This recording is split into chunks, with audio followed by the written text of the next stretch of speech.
Future of wealth. Raise your hand if you like money. All right. Why didn't everybody raise their hand? It's very strange. How many of you use a robo-advisor? Raise your hand if you use a robo-advisor.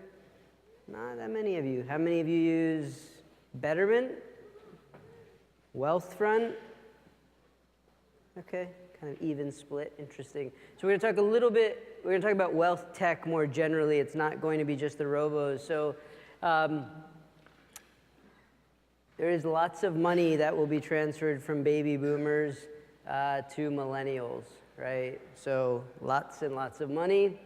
And there are lots of people who are non-retired who have no retirement savings, right? So this is kind of the big opportunity. And here's the challenge for incumbents is that a lot of these people don't trust you, right? So this is not the trend you want to see over time.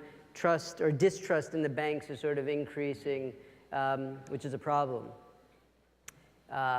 Again, like we talked about it this morning, but like especially when you look at millennials or digitally native or Henrys or whatever ridiculous term we come up with to call young people, they trust Google and Amazon and I don't know Facebook, but they definitely trust Google and Amazon more than they do some of the incumbent banks. And I think Rick from NEA sort of articulates that well here.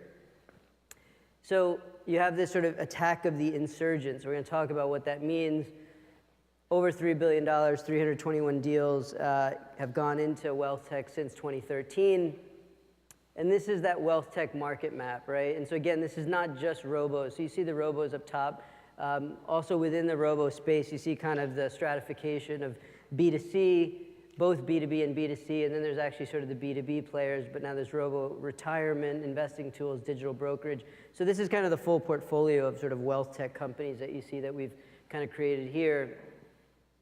And so, you know, the applications for this, you have investing in the markets, which is obviously one of them, saving for retirement and investment planning. And so who are the players that are doing those things, right? And so we're going to have CEO of Robinhood here. John Stein from Betterment's also going to be here. So you kind of see the different players who are attacking various segments of these. And I think over time we're going to see maybe some of these folks start to veer into each other's territory as well. And then you see kind of B2C, B2B, and then you have folks like Betterment who are, you know, who have a 401k product for businesses as well as their direct-to-consumer kind of robo platform. And you see some of the other players that are here, Adapar, coming up as well. So you'll see kind of a little bit more from the B2B side, which tends to get a little less attention than the direct-to-consumer kind of wealth management work. So let's talk about the robo specifically for a bit. You know, it's kind of from and I think Rebecca this morning talked about on the early stage panel. I mean, she thought, and it'll be interesting to see what the panelists say, she thought that the robo world was a little overplayed, right? And so again, when you look at media chatter, it has declined, right? There's less chatter now about the robo space. Again, you know, off of a very low base and still quite high, but it has come down a bit. You know, here again are the players that are sort of building these different tools in the robo world. Just in this space, $1.44 billion across 143 deals. And so what you see that's interesting is sort of growth around the world. So this is the 6-year span from 2007 to 2012. And you see kind of here's some of the players that were around the world. And then as you fast forward from 2013 to 2017 year to date, an explosion of robo-advisors. I actually just in the hallway met somebody who's building one in Russia, who's got relationships with the biggest Russian banks. So lots of really interesting things happening now in the robo space around the world rather. Obviously, look at the US here on the left. There's a ton of players in this market, and probably too many. So we're going to see some carnage and, you know, acqui-hires and things of that sort, presumably. But, you know, there is a lot of capital that has gone into the robo-advisor space.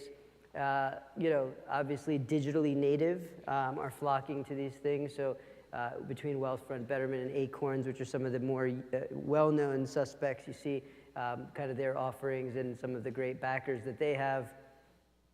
The incumbent response has sort of been, you know, the three that you'd expect. It's build, buy, or partner, right? And so we're seeing a lot of, if you're in a corporate venture team, a lots of investment. So here you see bank and wealth management incumbents and their investments into some of these players. So you see Goldman and JP Morgan actually co-invested in Motif. I actually think we see more of this sort of, traditional competitors actually investing together in these fintech companies, which is interesting, not something we'd seen before. Northwestern Mutual and Citi Ventures co-invested in Betterment. So again, this is sort of the business social graph of relationships between incumbents and insurgents. And this is, from a partnership perspective, here is what we have. Here's again more partnerships that you see kind of with incumbents and then the insurgents here on the right. And then of course you have acquisitions, and so we have, you see kind of a number of these, we're gonna have Alfred Lin from Sequoia talking, who is involved in Future Advisor, which BlackRock built. So it'll be interesting to see kind of, what precipitated that, but there's already some amount of M&A happening.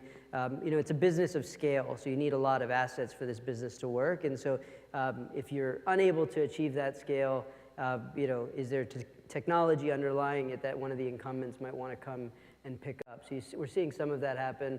And then of course you see, this is I think one of those great examples of where an incumbent or incumbents actually kind of see a trend and jump into it and do very well. So Vanguard, Schwab, et cetera, kind of came into this space, and from an AUM perspective are obviously, they're huge compared to the insurgents. And I think it's sort of fashionable to talk about the incumbents being slow and not reacting. This is actually a great case study where the incumbents did, and they've actually done quite well. So what's ahead for wealth tech? Kind of alluded to this earlier, but folks starting to encroach on other parts of sort of the wealth ecosystem, right? So Wealthfront is already launched credit lines for account holders, so extending into sort of banking. Robinhood, which has built a very impressive sort of customer acquisition vehicle on its sort of stock trading sort of platform. But again, what are they going to do when they start with all these customers? Are they going to get into the robo-advisor piece over time? Acorns has this sort of micro investing piece that they've built. Where are they going to extend next? So I think these are what we're going to see, at least among the insurgents, quite a bit. SoFi, which is, is sort of the example. We talk a lot about unbundling of financial services. SoFi is like a very interesting case study of somebody who, from the ground up, is trying to rebundle financial services, right? So instead of necessarily being laser focused on one part of fin services, they're doing a ton, right? And so this would be another, wealth management would be another area that SoFi is looking to track, as you can see here. For incumbents, if you're in this space, I think it's been nice to see the incumbents are no longer, very few are saying they don't think this is a thing, right? So the head in sand sort of approach to this is starting to become, we're seeing that less frequently. So, what is your strategy? And then the second piece is kind of, innovation and sort of disruptive innovation tends to come at the low end of the market sometimes. And so what folks like Betterment or Wealthfront and Acorns have done is actually bring in segments of the population that maybe traditionally didn't have wealth management types of services.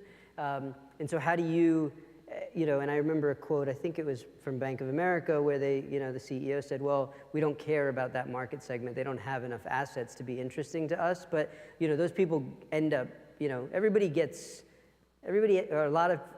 a lot of millennials will end up having kids and becoming middle-aged and moving to the suburbs. I know that sounds horrible, but that's the reality. It's like the way the world works. And so those people will have more assets over time. And so, if you haven't built a relationship with them early, why would you get it later on? So I think some of the questions that we need to address. And with that, let me introduce Andy Serwer of Yahoo Finance, who's going to kick off the next panel. Thank you.